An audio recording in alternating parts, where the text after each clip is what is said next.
Kaduna. So in your transactions, Kaduna port is there. So it's a port, just like you mentioned, Apapa port. It's only there is no water, but it's a port. And we don't, we always say we have to keep this port, busy.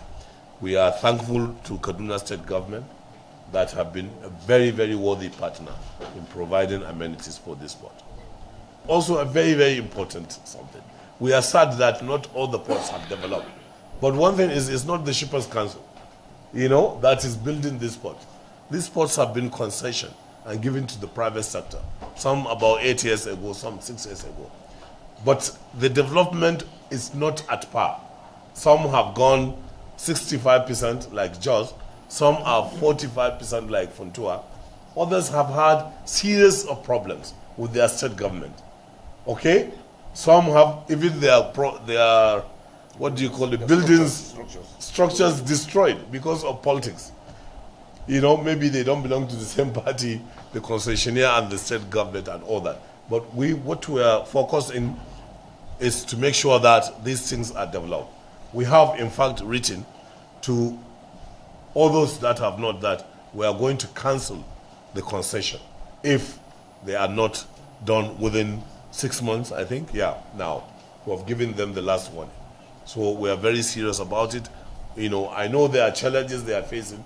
Shippers Council has been extremely patient with them. But I hope we'll see a new, the warning we have given will, spur them to be more creative. What the challenges we are facing, Nigerian Shippers Council, a lot of it. One of them is, as usual, that you say financing. We don't want to talk about it because we have to be creative, but we need more finance to go with these, issues of regulation. It's a lot, bringing everybody together. We have developed together with MPA, what is called the standard operating procedure. People in the ports before were just everybody was doing what everybody wanted to do. But now there is a semblance of order at the port. And this, took a long time. Shippers Council is involved in examination of cargo. Every day we go so that we don't have slow cargo examination. And we make sure that this is done fast. Cargo is taken out of the port as quickly as possible. And then there are, of course, the challenges of acceptability.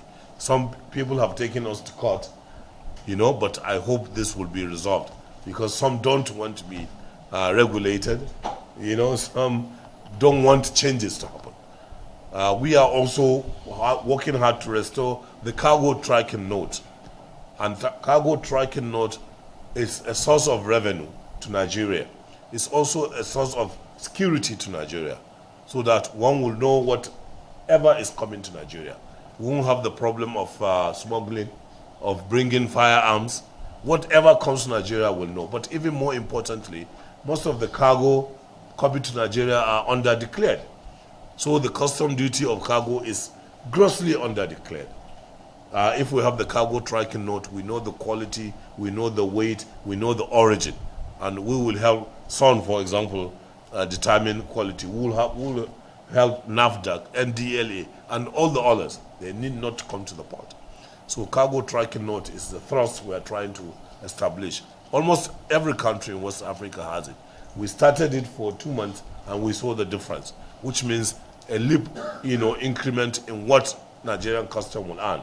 It will mean more money for MPA, more money for NIMASA, because we are also doing the gross domestic, the gross registered tonnage of vessels for freight, because Nigerians don't own or operate ships in international carriage of goods, also on the wet cargo aspect. That's the tanker trade. So that's why it is important we pursue this issue of fleet implementation. If we do that, we are going to have to earn that $9 billion, and it's coming to Nigeria's economy. You can imagine the effect that it will have. Now, the other advantages of having national fleet is, for our national pride, we need to see ships flying Nigerian flags. It's not rocket science. It's not reinventing the wheel, because this has happened. All we want is a private sector participation. The private sector should lead the way. And what the Committee for the Fleet Implementation is doing is to create that investment climate so that investors will come and make it a worthwhile venture.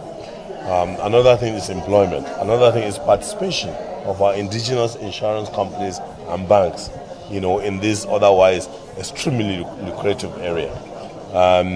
Our cadets are there being trained.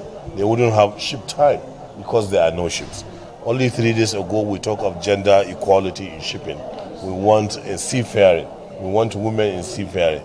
But on what ships are they going to? If we have encouraged women seafaring, we need to have those ships. So all hands must come together.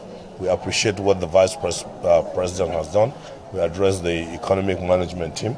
We address what the former Minister of Budget Planning has done.